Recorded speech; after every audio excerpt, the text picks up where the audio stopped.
Sa bahay ni Kuya, 2 star dreamers ang nakilala natin na may bukod tanging istorya. Ang binibining daldal ng Jetson Ape!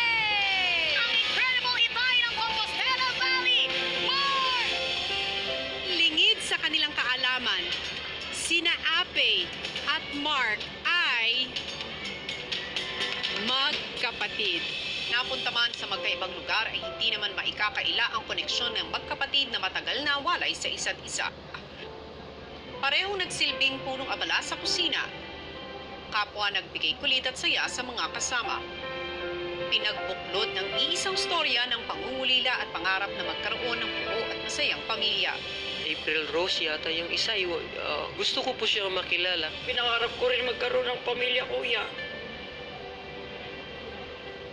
Gusto ko rin mabuo, kuya, yung mga mabuo ako, kuya. 23 taon mang nagkahiwalay, tinadhana naman na unti-unting maglapit ang mundo ng dalawa sa bahay ni Kuya. Papayagan kitang masulyapan ang kapatid mo at kasabay nito, mabigyan siya ng rosas. At ngayong gabi, itinakda na ang oras para magkita at magkakilala sa kauna-unahang pagkakataon ang magkapatid na sina Ape at ang kanyang Kuya Mark. Abangan ang mapusong tagpo dito sa PBB 8.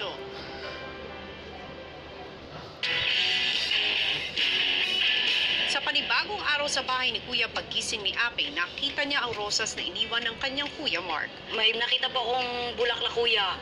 Rose po, kuya. Ano, madam? Sapa-sapa, may pa-flower. Ayan.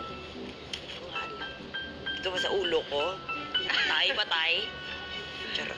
Taray. Charot. Ganda ka, Ti. Ba't ikaw meron? Ganda ka, Ti. Kuya, ba't kami wala? May pa-secret admirer ka pa, ha? Si Andre ang bigay na ako. Sa pag-aakalang si Andre ang nagbigay ng rosas, Thank you, my Andre. Thank you for this flower, Andre, my love. Hindi pa ako nakatanggap ng ganun, kuya. Si Andre po, kuya, kasi baka may tinatagong pag-ibig si ano sa akin, kuya. Andre. Charot. Ilusyonada ka daw. Hindi ako ilusyonada. Binigay ito sa akin ng Andre ko. My God, Andre. Thank you for this flower. Tayo lahat. Rumia gave it to you, I think. ilang sandali pa habang nagkukwentuhan ng housemate, si Ape naisip ang pagkakahawig ng kanyang kuya at ni Yamyam. Ilang taon ka na? 25. 25? Kasing kamukha din niya yung mga kuya ko. Pag lumabas tayo, pakita ko yung mga picture mga kuya ko. Ilan kuya mo? Tatlong babae kami, tatlong lalaki din. Pero di ba ikaw lang yung kumuha ng apelido ng tatay? What is your Bakit? ideal girl? Ako lang naman anak niya eh. Pero sa Iba yung ibang tatay nanay, mo. may marami daw anak yun. Obera. Opera. Ibig sabihin, kung nagsama siguro talaga sila papa. Ibig sabihin, nag-love sila kasi apelido ni Papang hawak ko eh. Habang pinag-uusapan ng housemates ang nawalay na pamilya ni Ape, maya-maya lang pinatawag siya ni Kuya sa confession room para sa isang mahalagang task. Isang task ang ibibigay ko sa iyo ngayon. Kapag napagtagumpayan mo ang task na ito, madidiskubre mo na ang susi para makilala ang hinahanap mong ama. Sige po, kuya. Sa task na ito, kinakailangan mong mapatawa ang mga tao na hindi mo nakikita upang bumukas ang big-bibig. Para sa personal task ni Ape, maaari siyang magpatulong sa ibang mga housemates, pero lingid sa kanilang kaalaman ang magsisilbing audience na kailangan nilang mapatawa ay ang mga star dreamers mula sa camp. Sa tuwing magagawa nila ito ay unti-unting bubukas ang big-bibig. Sa sandaling bumukas ito ng todo ay makakalipat si Ape sa activity area at matatagpuan ang isang kwarto na halintulad sa tinitirhan niya kung saan makikita at makikilala niya ang kanyang Kuya Mark. Paglabas ng confession room, agad namang nagplano si Ape kasama ng mga housemates. Need ko ng tao kasi ganito yun. Kailangan ko magpatawanin yung mga tao, di ko nakikita. Ang sign lang kung tumatawa sila kasi may bibig daw na paunti-unti bumubuka, ibig sabihin napapatawa ko sila. Kailangan daw tawang-tawa sila sa akin. No action, just voice. Okay. Bakit may she can Hire Para makita ko si Papa. Tulungan mo ko, Kuya Yamyam. magtutulungan talaga kami kuya kasi pamilya na doon kami lahat kuya eh. Tapos makatulong ako ng kunti man lang para matupad yung pangarap niya na makita niya yung kanyang papa kuya. Ilan ba pwede tumulong sa'yo? Kung gusto niyo ano kayo? Habang abala sa pagpaplano ang housemates para matulungan si Ape sa confession room, kausap naman ni Kuya ang hinahanap niyang kapatid na si Mark. Kamusta ka, Mark?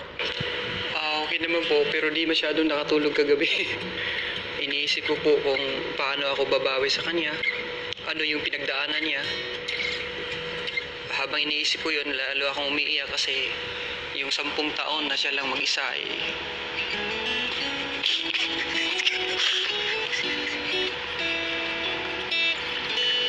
kailangan po niya ako nun. Para bang ang laki ng pagkukulang ko sa kanya.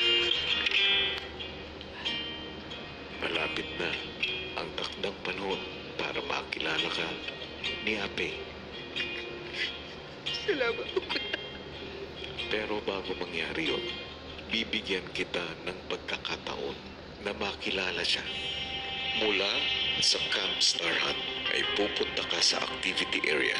May makikita kang mga bagay doon na tungkol sa kapatid mo. At kapag tapos ka na, maaari kang pumasok sa kwarto na nandun.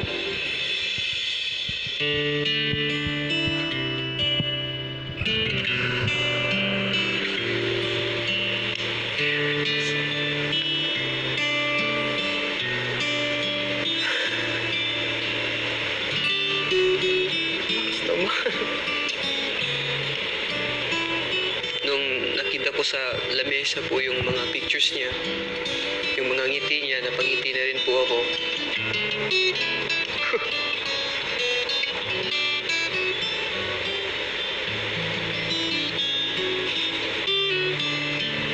Pero may mga pictures din dun po na umiyak talaga po din ako. Graduate po siya. Mukhang certificate po yun sa pag-aaral niya. Pero nakikita ko sa mga larawan niya na kahit ngumingiti siya ay parang may kulang. Naisip ko naman ay pamilya. Oh, you're strong. You're pretty.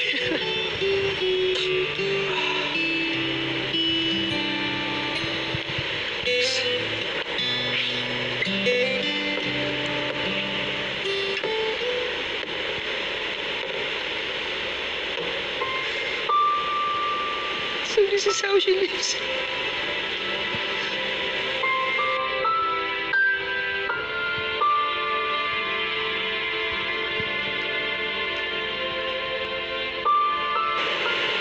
Mag-isa.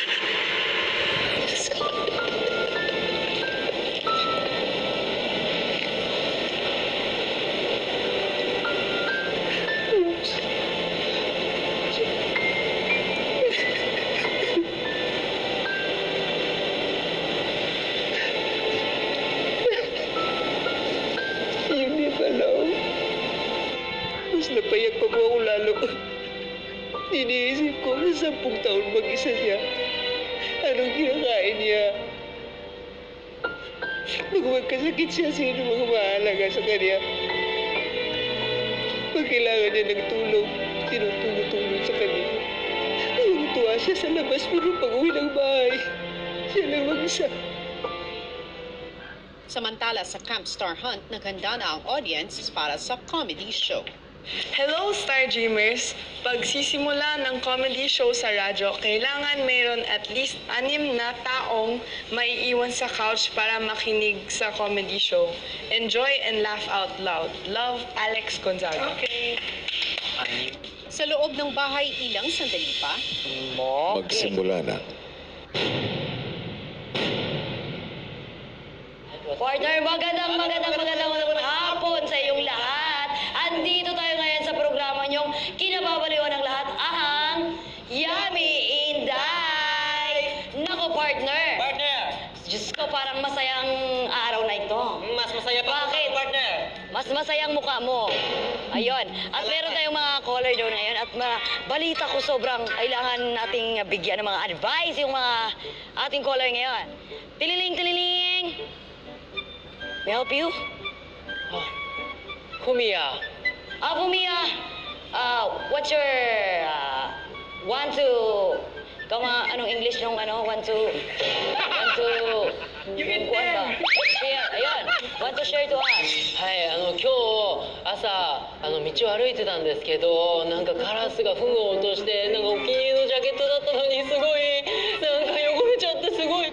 We did our best. She really wants to meet her father, so I want to help her. Partner, hindi ko maintindihan, partner. Ano ba, bukod, di ba dahil nakakaintindi ka ng mga ibang ligway, ano bang ibig sabihin na sinabi niya? Ang sinabi lang niya naman, partner, hindi ko rin alam eh. Ay, nako partner. Sige, aramdam ko at meron tayong susunod na caller. Ring. Ay, ito na. Ay. Kring, kring! Hello? May hingi po sana ako ng advice. Dapat pumunta ka kay Vice Ganda. Charot-charot lang. Sige na, ano Meron yun? po kasi akong boyfriend. Hindi po kasi kami nagkakaintindihan. Bakit naman? Basta lagi po kasi kami nag-aaway. Iyon nga po kasi, Japanese po kasi siya, kaya hindi ko po maintindihan. Ay, nako, partner. Yung kausap pala natin kanina, na color na Japanese. Sana para... Kaya ma-advise niyo sa akin. Ay, ganito na lang. Para magkaintindihan kayo at di na kayo mag-away, bumili ka ng diksyonareng Japanese, English, Japanese, Tagalog, Japanese. Ay, ganun po ba? Meron pa po sana ako isa pang problema. Anong problema naman yan? Ay, hindi po kasi ako marunong magbasa. Ngek! Sana, hindi ka na lang dito pumunta. Ayun, salamat. Wek, wek, wow! Para lalong mapatawa ang audience, kumanta naman ang mag-partner na sina Ape at Yam Yam. Dong-dong. Doga-doga-dong. Do-do-dong nagat. Napapasaya ako, partner. Papasayaw ka.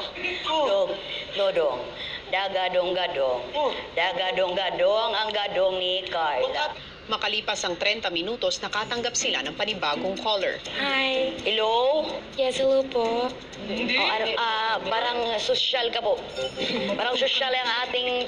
Caller, partner. Oo. Caller. Hi, hello, ma'am. What can I do for you, ma'am? Hi, I'm color pink. Joke yun, ma'am. Joker ka, ma'am. Joker, jud ka, uy. Matapos subukang magpatawa ni Ape kasama ang housemates, maliit pa rin ang buka ng bibig kaya naman nanawagan na ito.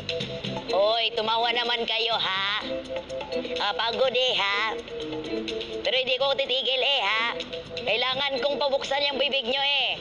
Mahirap po talaga, kuya, magpatawa ng hindi ka nakikita ng isang tao, kuya. Pero tinatry ko po yung best ko, kuya, na mag-isip pa ng mag-isip, kuya. Ano bang hinahanap mo dyan sa supot ng 3-in-1 coffee? Kanina ka pa silip ng silip dyan. Nahanap ko yung libreng asukal eh. Nakasulat kasi sa karton, sugar free. Wek! Nakakatawa yun, di ba? Bawa naman kayo, ho! I think strategy muna. Kasi parang it's not working.